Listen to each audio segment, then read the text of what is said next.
Chez les animaux, et les mammifères en particulier, trouver et séduire un partenaire avec lequel s'accoupler est une affaire sérieuse. Prenons l'exemple de la chèvre. Le bouc s'approche à la recherche d'une femelle réceptive. Celle-ci s'agite, émet de l'urine que le mâle flaire. La chèvre s'immobilise tout en frétillant de la tête et de la queue, tandis que le mâle s'approche par le flanc. Après quelques tentatives, les deux partenaires prennent des postures permettant l'accouplement. On peut retrouver ces parades chez de nombreux mammifères, même si chaque espèce a ses spécificités. On dit que ces espèces présentent un comportement sexuel stéréotypé. Ces amours caprines n'ont pas lieu toute l'année. Comme on le voit sur ces graphiques, les femelles du troupeau sont en période de chaleur tous les 15 jours, ce qui est la durée de leur cycle. Le mâle, par contre, n'est en période de rut que d'octobre à décembre. Si on fait apparaître les taux d'hormones sexuelles chez le mâle et la femelle, on constate que l'activité sexuelle correspond à un pic de testostérone chez le mâle et à un pic d'œstradiol chez la femelle. Vous savez déjà que la testostérone est impliquée dans la fabrication des spermatozoïdes et que le pic d'œstradiol est lié à l'ovulation. Mais peut-on prouver qu'elles influencent le comportement sexuel? Le rôle de ces hormones sur l'activité sexuelle a pu être testé lors de différentes expériences. Ainsi, chez des cobayes mâles castrés, on constate une chute du pourcentage d'animaux éjaculants, donc de l'activité sexuelle. Mais si on les traite à la testostérone, ce taux remonte. De même, chez des femelles rats castrées, on constate que la castration annule le comportement de lordose, une posture caractéristique des chaleurs de la femelle. Un traitement à base d'œstradiol rétablit le comportement, et ce, chez d'autant plus de femelles que la concentration est forte. On vérifie donc bien que ces hormones sont des déclencheurs de l'activité sexuelle.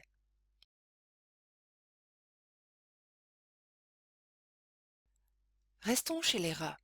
Lorsqu'une femelle est réceptive, des contacts corporels avec un partenaire provoquent, par des mécanismes réflexes innés, la contraction des muscles, provoquant la posture caractéristique de lordose. Le dos est cambré, ce qui permet de présenter les parties génitales. Ce signal va déclencher le réflexe des poussées pelviennes du mâle et faciliter l'accouplement. Or, les muscles sont commandés par le système nerveux, plus précisément le cerveau.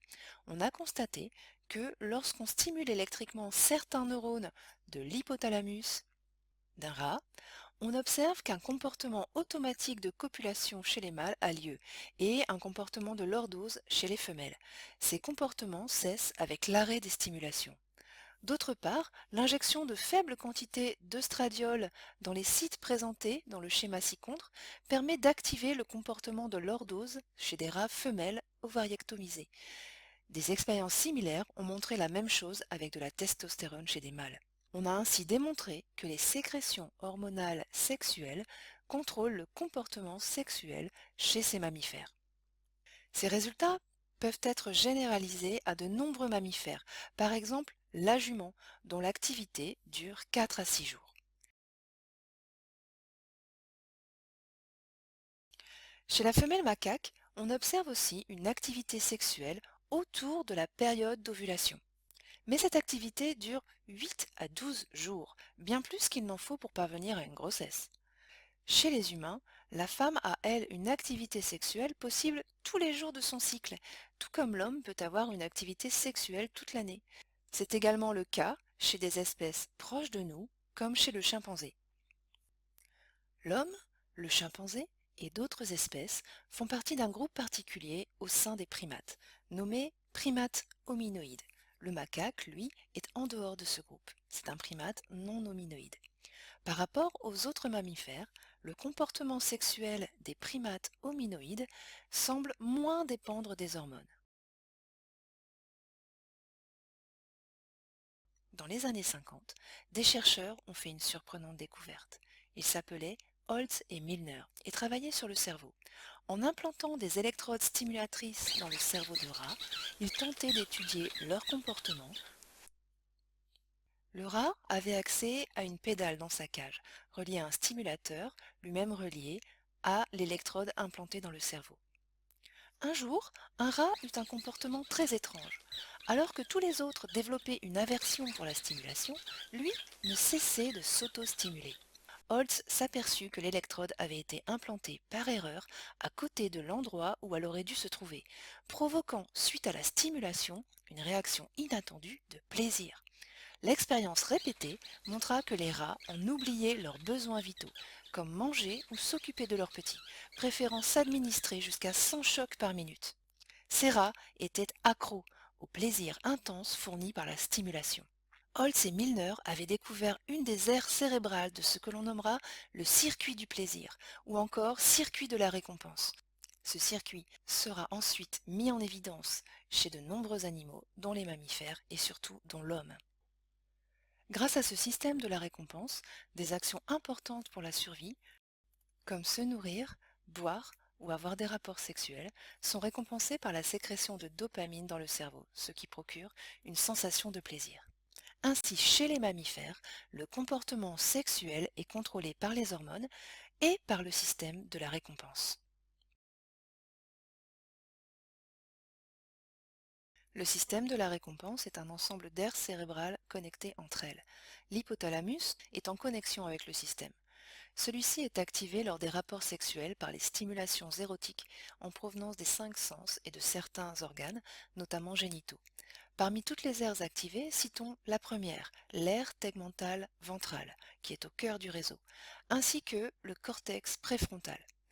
La stimulation très importante de ces aires provoque à un moment donné une libération de dopamine telle que la sensation de plaisir atteint son paroxysme. C'est l'orgasme. Au cours de l'évolution chez les primates hominoïdes, le but principal du comportement sexuel devient l'obtention de ces récompenses cérébrales érotiques.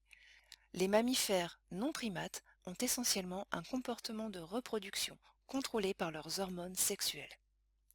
Au cours de l'évolution, chez les primates, on observe une baisse du contrôle hormonal au profit d'une hausse du contrôle par le système de la récompense. Ainsi, chez les primates hominoïdes, et plus particulièrement l'homme, le comportement sexuel est guidé par la recherche du plaisir érotique. Parmi les aires associées au circuit de la récompense, le cortex préfrontal est notamment la structure cérébrale qui a le plus évolué chez l'être humain. Et c'est le cortex préfrontal qui permet les processus cognitifs les plus complexes, comme la symbolisation, la planification, la réflexion. C'est peut-être lui qui explique la diversité des pratiques associées mais non directement liées à la reproduction chez les êtres humains.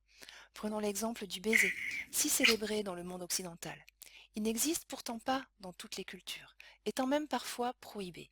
Par exemple, chez les Batonga au sud de l'Afrique, la bouche ne sert qu'à manger, toute autre utilisation est interdite.